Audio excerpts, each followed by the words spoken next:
ahora sí estamos en contacto con Mariana Katz, a la cual le damos los muy buenos días. Mariana. Hola, buenos días, Mario, mucho gusto. Buenas tardes a todos y todas. Bueno, encantado de charlar con vos. Digamos que vos sos abogada en cuestiones de pueblos originarios en el SERPAJ, Servicio de Paz y Justicia. Exactamente. Liderado por Adolfo Pérez Esquivel. Exactamente. Bárbaro, perfecto. Bueno, mi primera pregunta ya la habrás recibido por escrito, que tiene que ver con esta suerte de contradicción que existe en la Argentina entre la letra de la Constitución Nacional, donde efectivamente hay un reconocimiento y un respeto y un abrazo, podríamos decir, a los pueblos indígenas originarios de este territorio. Eso en la retórica, podríamos decir, pero en la práctica hay una suerte de permanente agresividad, de maltrato, y en el día de ayer, si no me equivoco, en el Chaco fue asesinada una chica de 16 años, ¿no? Que era la nieta de un cacique huichí. ¿Existe esta contradicción? ¿Existe esta contradicción? Sí, en realidad lo que existe es lo que se llama la brecha de implementación, ¿no? Digamos, las normas existen. Además, la Constitución, tenemos, digamos, el convenio 169 de la OIT, donde es una norma fundamental de carácter supralegal, ya que es un tratado internacional que es incorporado por el Congreso de la Nación al, digamos, las normas internas de nuestro país. Por lo tanto, es una norma interna de nuestro país. Pero bueno, no hay mucha voluntad política de aplicar, ¿no? Porque justamente cuando vos hablabas de que, digamos, la cuestión de la Constitución, donde se abraza la diversidad cultural, donde se reconoce la preexistencia básicamente de los pueblos indígenas, digamos, de nuestro país, el tema en concreto es que, digamos, antes de llegar a esa norma, que es del año 94, y para lo cual los indígenas lucharon un montón, porque esa es la realidad, aprovecharon la reforma de la Constitución para hacer incidencia y, digamos, la gente de las comunidades y personas que integran el movimiento indígena pelearon un montón para poder cambiar de dónde veníamos de la Constitución anterior, de 1853, donde a los indígenas, según la propia Constitución, el Estado tenía que tener un trato pacífico o transformarlos al catolicismo. No, eso tiene que ver con un proceso colonial que tiene el nacimiento del Estado-Nación. Claro. Entonces, digamos, siempre tenemos que saber desde dónde venimos y que esta norma, digamos, es la consecuencia de un proceso de lucha, en realidad. Claro. ¿Y por qué no se materializa este proceso de lucha cuando efectivamente no se observa ni en los planos nacionales ni provinciales una actitud amigable con algunos pueblos que ya lo hemos visto, con los Wichi, por ejemplo, en su momento, con los mapuches, con los diaguita, digamos, en Catamarca con el tema minero? El problema es que el territorio indígena antes, digamos, volvamos a esto de dónde veníamos y digamos cómo es la situación hoy. Antes los territorios indígenas eran lugares despojados, donde los indígenas eran vagos, no aprovechaban la tierra, no sabían utilizar las grandes extensiones que tenían, y por lo tanto, bueno, para el Estado-Nación la única finalidad que eso tenía era hay que poblarlo. Hoy, digamos, esos recursos, esos lugares ya no tiene, el Estado-Nación no tiene interés de poblarlos, porque en realidad lo que tiene interés es despoblarlos para apropiarse de esos recursos naturales, porque ahí hay una puja entre dos modelos de formas de ver el mundo, ¿no? Y uno de ellos es el vinculado a los commodities, como dicen, o sea, cuando se refieren a los recursos naturales, y el otro es el mundo vinculado al de los bienes naturales, al de la madre tierra, al de la Pachamama, al del Sumaj Causay, digamos, que tiene que ver con una cosmovisión, que no es justamente la cosmovisión occidental, ¿no? Claro. Y sobre todo entonces, en esta etapa, ahí ¿no? Claro. Entonces ahí están las cuestiones en pugna. Y concretamente el Poder Judicial es un actor político, por ejemplo, que está obligado por ley a garantizar los derechos, ¿no? Y a que se investiguen, por ejemplo, en los hechos que mencionaste de ayer. Ahora, el Poder Judicial está obligado por ley. Al Poder Político también lo obliga la ley, pero la diferencia es que el Poder Político, está a su vez obligado a realizar políticas públicas para garantizar esos derechos. Entonces, ahí es donde ellos tienen que llevar adelante la consulta previa libre informada, y eso es darle un poder de decisión a los pueblos indígenas, que no es lo que les interesa al poder político y económico que vive de las actividades económicas extractivas, ¿no? Claro.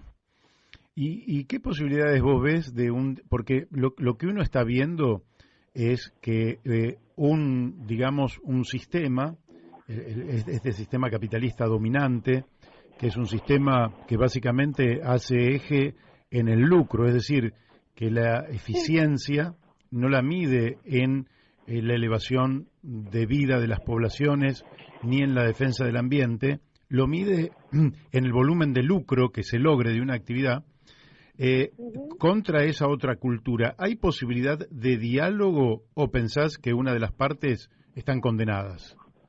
No, yo creo que hay un punto intermedio, y el punto intermedio es que el modelo, del Estado tiene que entender que no puede aplicar el modelo de desarrollo, que se le cante sin respetar la democracia, ¿sí? Porque todos vivimos en un sistema democrático, a pesar de que este país tiene gobernadores que parecen feudales, y cuando uno viaja a las provincias parecen feudos, no parecen sistemas democráticos. Pero sacando, estas cuestiones, por lo menos la apariencia legal existe, y lugares donde hacer las denuncias las hay también. Entonces, lo que sí creo que tiene que haber un tema más intermedio, y eso es la economía circular. Porque los indígenas tienen mucho para enseñarnos de eso, muchísimo para enseñarnos de eso, pero también hay personas que están capacitadas en cuestiones vinculadas con la preservación del ambiente, que también tienen mucho para enseñar, mucho desde su saber, desde su conocimiento técnico-científico. Entonces yo creo que para, la economía circular o la agroecología pueden ser una alternativa. Porque hay estudios, por ejemplo, yo no soy experta en agroecología, pero hay estudios que dicen que tiene un rendimiento económico muy importante la agroecología. Sí, obviamente se la aplica bien, ¿no? Claramente, si se la lleva adelante bien. Entonces, pero lo que pasa que implica tener, esto que decís vos de la inmediatez que tiene el modelo, neoliberal, de que todo lo quiere para ayer. Y te pregunto desde el plano político, ¿no? Por ejemplo, cuando se hace ahora la constituyente en Chile, hay un espacio que se reserva para los pueblos originarios. ¿No correspondería en la Argentina reconocer que no hay tal homogeneidad en todas las poblaciones de la República y que los pueblos originarios tendrían que tener una representación en los parlamentos más destacada de la que tienen?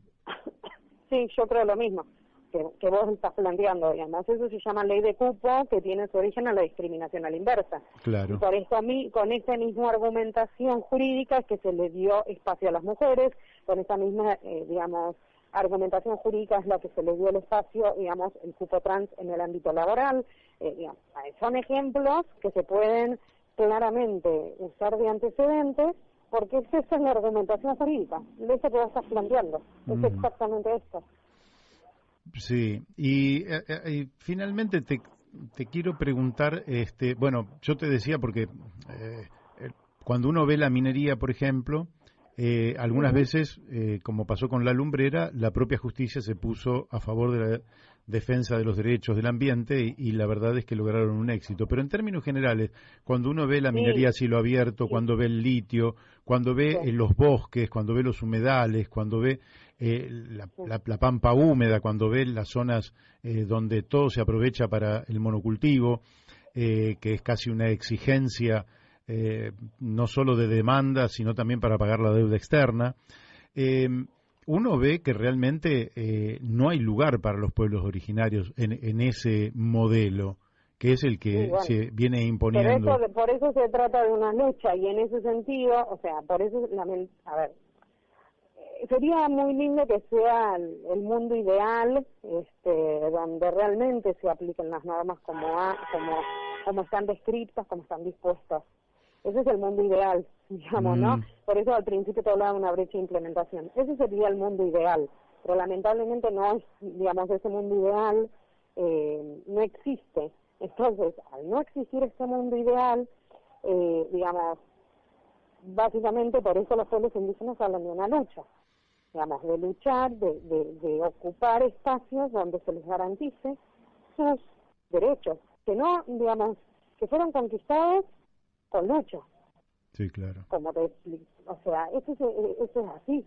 Ahora, cuando vos hacías referencia a la lumbrera, que reconocía, digamos, que hace mucho tiempo, digamos, la justicia ha determinado la contaminación de la empresa minera lumbrera y toda esa cuestión.